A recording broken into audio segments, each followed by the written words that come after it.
Y es momento de presentarle la entrevista del día. Para esto nos acompañará Álvaro Velázquez, quien es un politólogo y hará un análisis acerca del fallo de la Corte de Constitucionalidad. Así que nos trasladamos con él y con Mario Rosales.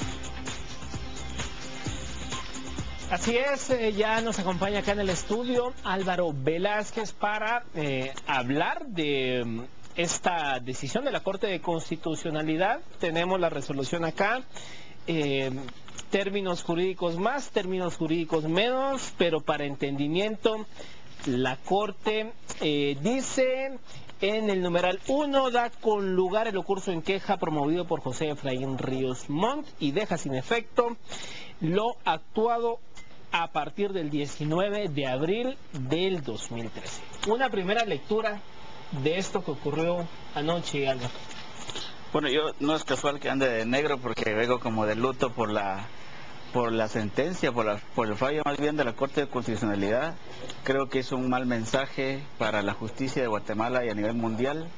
Es un espaldarazo a la impunidad. Y esto no solamente habla mal de Guatemala, nos pone muy mal como un país aldeano, con un sistema judicial francamente cooptado por los factores de poder. Y finalmente lo que parecería es que hay un problema de origen, hay un problema de diseño en nuestro modelo jurídico que tiene que ver con la composición de la Corte de Constitucionalidad. De eso podemos hablar también más tarde. Aquí vemos que la decisión, vaya que fue fuerte la discusión a lo interno de la Corte, 3 días el fin de semana, 2 votos disidentes, el de Gloria Porras y el magistrado Mauro Chacón. Al final, si hubo errores en el proceso, tal como lo señala esta resolución por parte de la Corte, 3 magistrados así lo consideran pertinente de que hubo errores. No se dio trámite a un amparo. Dice esta resolución que la figura impugnada, en este caso el tribunal de Yasmín Barrios, pues no actuó consecuentemente. O sea, en medio de todo esto, nos queda también un mensaje de que las cosas en la justicia guatemalteca a veces se llegan a enredar tanto, pero pareciera un enredo a propósito. Sí, yo creo que bajo la excusa del debido proceso se ha estado amañando y apañando todas las acciones tramposas de la defensa. Y al final la propia Corte de Constitucionalidad lo que hace es violar el principio de igualdad de las partes, al inclinarse a una de las partes y, digamos en este caso, dejar de lado la soberanía del tribunal, que en su momento ya había resuelto ese caso. Por otro lado, todos los amparos que se presentó la defensa por la vía ordinaria fueron ignorados o rechazados, y por eso es que la defensa tiene que acudir a la Corte de Constitucionalidad, que aunque no es, digamos, una tercera instancia, funge de facto como que lo fuera, lo cual no es ilegal hacerlo así, pero es ilegítimo, digamos. ¿De dónde se mira que los errores que pudieron haberse cometido son problemas de interpretación?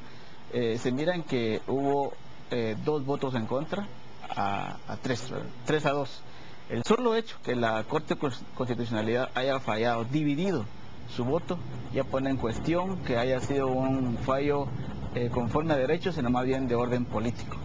Y además aquí hay que ver, por ejemplo, de dónde viene cada uno de los que votaron a favor.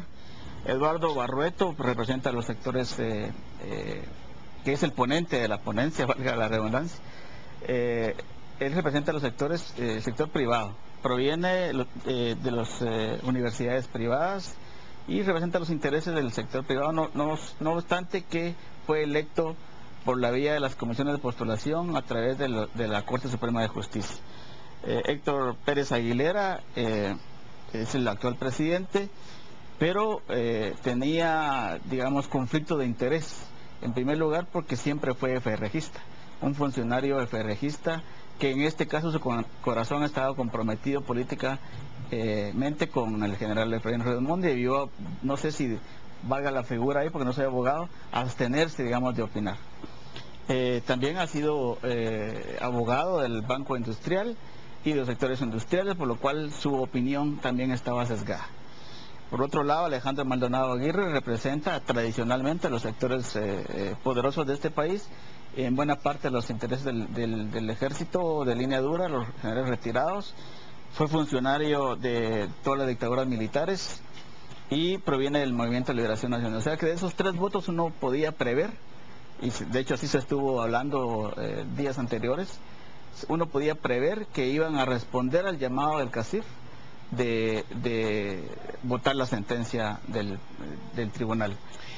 Hacemos un alto. Álvaro, nos acompaña por la vía telefónica el abogado Francisco Palomo. Él es parte de la defensa del general retirado José Efraín Ríos Montt. Buenos días, licenciado Palomo. ¿En qué estatus jurídico, si así le podemos llamar, se encuentra al día a esta hora José Efraín Ríos Montt? Bueno, muy buenos días, caballero. Estaba oyendo ahí las declaraciones del señor que está declarando. Qué bueno que aclaró que no es abogado. Se ve que definitivamente de derecho no sabe absolutamente nada. La verdad es que la Corte de Constitucionalidad lo único que hizo fue componer o retrotraer y reconducir un juicio que estaba siendo llevado absolutamente en forma sesgada por jueces que no eran imparciales. Eso se vio desde un principio. No puedo aceptar yo que la defensa haya actuado en forma mañosa, como él lo afirmó, porque los abogados lo que tienen es el deber de defender a sus clientes, y lo que estaba sucediendo ahí era un linchamiento político con jueces que, a pesar de reconocer que sean enemigos de uno de los abogados defensores, no se excusaron. Y que durante todo el proceso, cualquiera que pudo asistir a las audiencias se pudo haber dado cuenta que realmente la juez actuaba más como fiscal que como un árbitro de la contienda, que es lo que deben ser los jueces, simplemente garantizar el debido proceso. En este caso eso no sucedía. El tribunal era el máximo acusador y el principal perpetrador de las violaciones al debido proceso del general Ríos Montt.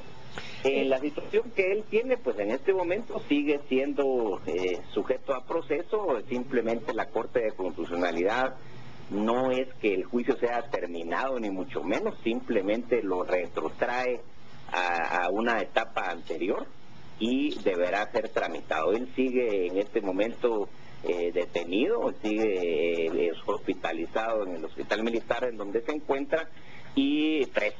Así es que la situación de él deberá de resolverse y aclararse en los próximos días. Los abogados veremos que si se retrotrae todo el proceso hasta la época en donde está diciendo la Corte de Constitucionalidad en este momento, pues él debería de volver a gozar de la medida sustitutiva que tenía, que tampoco era de libertad, sino simplemente era de un arresto domiciliario.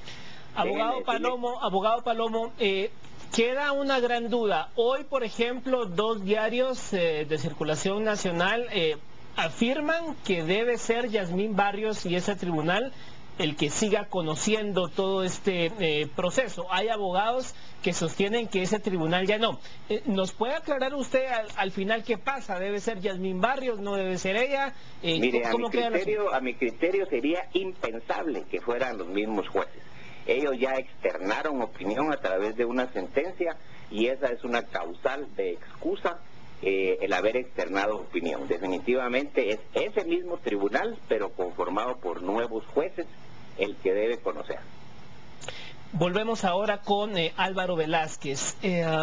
Usted hacía una como que radiografía de los magistrados que votaron a favor. Anatomía política. Una anatomía política, llamémosle así como usted lo califica, de quienes votaron esta ponencia puesta por el magistrado Roberto Molina Barreto.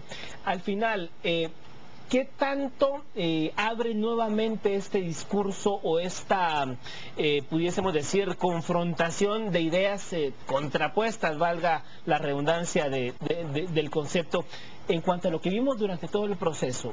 Fuertes enfrentamientos, guerra de comunicados, o sea, ¿cómo quedamos de aquí a lo que sigue? Porque esto, vaya que va a seguir. Sí, hasta el 10 de mayo digamos que era una guerra judicial. Ahora con este fallo de la Corte de Constitucionalidad se ha convertido en una controversia política. Porque yo insisto, 3-2 en la Corte de Constitucionalidad lo que habla es de un fallo político. De hecho, los votos razonados de los 2 magistrados, el que representa a la Consejo Superior Universitario y a la señora Gloria Porras, que fue electa por el presidente de la República